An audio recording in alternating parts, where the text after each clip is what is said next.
मैं क्वीन गोयल स्वागत करती हूँ आपका अपने यूट्यूब चैनल पे।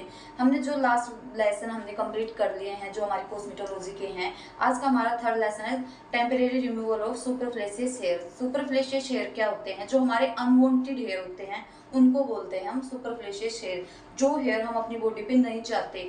आजकल क्या है, फैशन का दौर है जिसमें प्रत्येक व्यक्ति अपनी सुंदरता को दिखाना चाहता है, खास करके लेडीज जो अपने जो अनवांटेड हेयर हैं, जो बाल वो नहीं चाहती, उनको बोलते हैं सुपरफ्लेशियस हेयर। सुपरफ्लेशियस हेयर हमारे बॉडी पे भी हो सकते हैं, अंडर आर्म्स में भी होते हैं और जो आईब्रो है उस पे भी होते हैं। ये सभी बाल क्या है, हमारे अनवांटेड हेयर हैं, सुपरफ्लेशियस हेयर हैं। तो इसमें सबसे पहले हम बात करेंगे इनको हटाने के मेथड की, कि हम जो हमारे सुपरफ्लेशियस हेयर हैं उनको कैसे हटाएं, उसके क्या क्या मेथड हैं। इसके हमारे दो मेथड हैं, एक होता है हमारा टेम्परेरी मेथड और दूसरा हमारा परमानेंट मेथड। तो सबसे पहले हम बात करेंगे टेम्परेरी मेथड में। टेम्परेरी मेथड हमारा क्या होता है, जो हमारे हेयर हैं उनको कुछ टाइम के लिए हटाना, उसको बोलते हैं टेम्परेरी मेथड। और परमानेंट मेथड, जिसमें हमारे जो बाल हैं वो परमानेंट हट जाते हैं कुछ सालों के लिए, या फिर कभी वो वापिस उगते नहीं है, ये हमारा है परमानेंट मेथड। तो सबसे पहले हम बात करेंगे टेम्परेरी मेथड की। टेम्परेरी मेथड भी हमारे कुछ टाइप हैं, जिसमें सबसे पहले बात आती है हमारी एपिलेशन और डेपिलेशन की। ये हमारा दो टाइप का होता है, एपिलेशन और डेपिलेशन। एपिलेशन क्या होता है हमारा, जो हमारे बाल हमारी स्किन के अंदर होते हैं उस मेथड से वो बाल भी निकल जाएं, उनको बोलते हैं एपिलेशन मेथड। और डेपिलेशन मेथड क्या होता है हमारा, जिसमें जो हमारे बाल हैं वो ऊपर ऊपर जो हमारी आउटर लेयर है स्किन की उस पे से हटे, उनको बोलते हैं डेपिलेशन मेथड। एपिलेशन मेथड में हम वैक्स, ट्वीजिंग, इन चीजों का यूज करते हैं, थ्रेडिंग, ये सब इसमें आ गए एपिलेशन में। और डेपिलेशन जैसे हमें नाम से पता चल रहा है, जिसमें डेपिलेटरी क्रीम का यूज होता है। जैसे हमारी वैक्स, जैसे हमारी डेपिलेशन में हमारी क्रीम आ गई, जैसे कोई भी क्रीम है, सेविंग क्रीम हो गई, या फिर हमारी वीट वगैरह होगी, ये सभी क्या हमारी डेपिलेशन मेथड में आते हैं। तो हम एक एक करके पढ़ेंगे कि हमारी वैक्स क्या होती है, कैसे होती है, और हमारा थ्रेडिंग क्या होती है, और हमारी ट्वीजिंग क्या होती है। सबसे पहले हम बात करते हैं ट्वीजिंग की। जो हमारी ट्वीजिंग है वो है क्या, ट्वीजिंग क्या होता है, एक प्लकर होता है जिसमें हमारे जो बाल हैं एक बार में हम एक ही बाल निकाल सकते हैं। जो हमारे हम जब भी थ्रेडिंग करते हैं, ये ज्यादातर उस टाइम यूज होता है जो हमारे आईब्रो के बाल हैं उनको एक एक करके निकालना, ये हमारी ट्वीजिंग। लेकिन ये प्रोसेस क्या है, बहुत ज्यादा टाइम लेती है और ये पेनफुल भी होती है, क्योंकि इसमें हमें एक एक बाल निकालना होता है और इसमें ये टाइम कंज्यूमिंग है। फिर बात आती है हमारी वैक्सिंग की। वैक्सिंग भी हमारी एज इट इज है।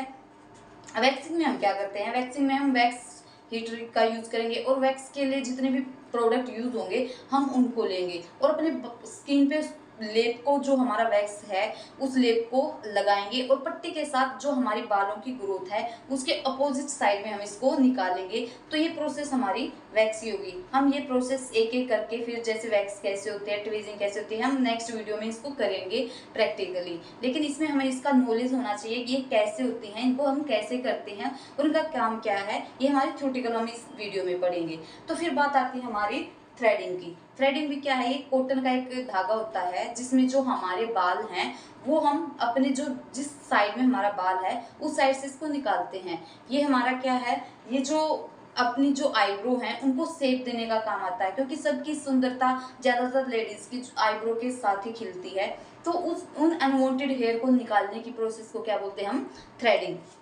फिर बात आती है हमारी डेपिलेशन। डेपिलेशन भी हमने पढ़ लिया है। डेपिलेशन क्या होता है, डेपिलेशन होता है हमारा जो अनवांटेड हेयर है उनको क्रीम की हेल्प से निकालना।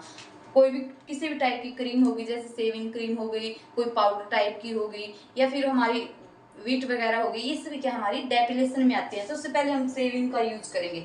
जो हमारी सेविंग है वो हम कैसे करते हैं, सेव कैसे करते हैं हम,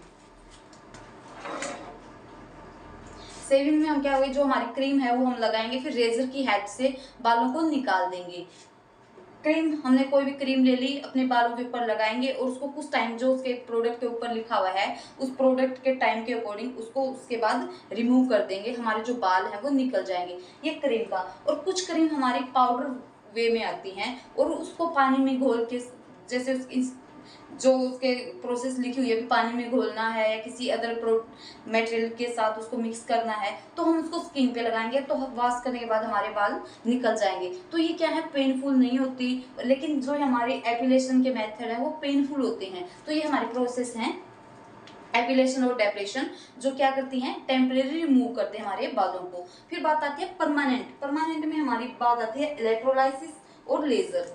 सबसे पहले हम बात करेंगे इलेक्ट्रोलाइसिस होती क्या है। इलेक्ट्रोलाइसिस क्या होती है, जो हमारे बाल हैं जो स्किन के अंदर हैं, तो वो जो रे हैं वो स्किन के अंदर, बाल के अंदर डाली जाती है और वहां से बाल को नष्ट किया जाता है, जहां से बाल उगता है। तो ये प्रोसेस क्या हमारी परमानेंट में आती है, जो हमारी इलेक्ट्रोलाइसिस। लेकिन ये भी क्या है, ये परमानेंट नहीं होती, ये 8 या 10 साल के बाद वापस बाल आने के इसमें चांस होते हैं, लेकिन कभी कभी क्या होते हैं, ये बाल ना भी आते हैं। तो फिर बात आती है हमारी, और पर जो हमारा इलेक्ट्रोलाइसिस है, ये स्किन कलर का कोई इसके ऊपर वो नहीं होता कि इस टाइप के कलर के लोग करवा सकते हैं, ये किसी भी टाइप के स्किन कॉम्बिनेशन के लेडीज जेंट्स हो सबको होता है। फिर आती बात हमारी लेजर की। लेजर क्या होता है, ये स्किन के अकॉर्डिंग होता है। अगर किसी का कलर डार्क है तो उसके ऊपर उसके ऊपर लेजर नहीं होगा।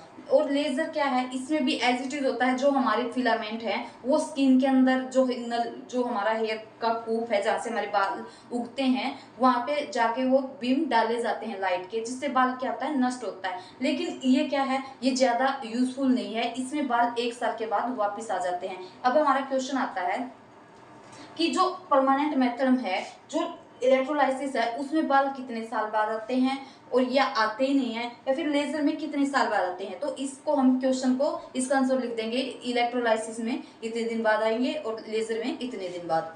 फिर बात आती है हमारी प्रोडक्ट नॉलेज।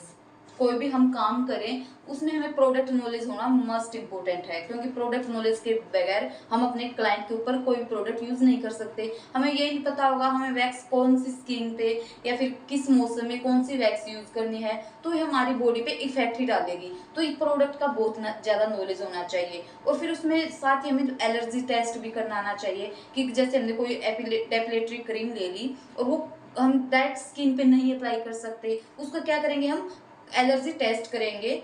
उस टेस्ट को हम क्या, हमारी कोहनी पे या फिर कान के पीछे भी हम इसको कर सकते हैं, और इसका 24 से 48 घंटे तक हम इसका रिजल्ट देखेंगे, और उसके बाद हम क्लाइंट के ऊपर प्रोडक्ट यूज करेंगे। क्योंकि अगर हमने डायरेक्ट क्लाइंट की बॉडी पे प्रोडक्ट यूज कर दिया तो उसको रिएक्शन होने का डर है, एलर्जी होने का डर है, तो उसकी स्किन भी बर्न हो सकती है। तो ये चीजें क्या है, हमें बहुत ज्यादा इंपॉर्टेंट है, जो हमें ध्यान रखनी चाहिए कि हम प्रोडक्ट को कैसे अप्लाई करेंगे और कैसे यूज करेंगे।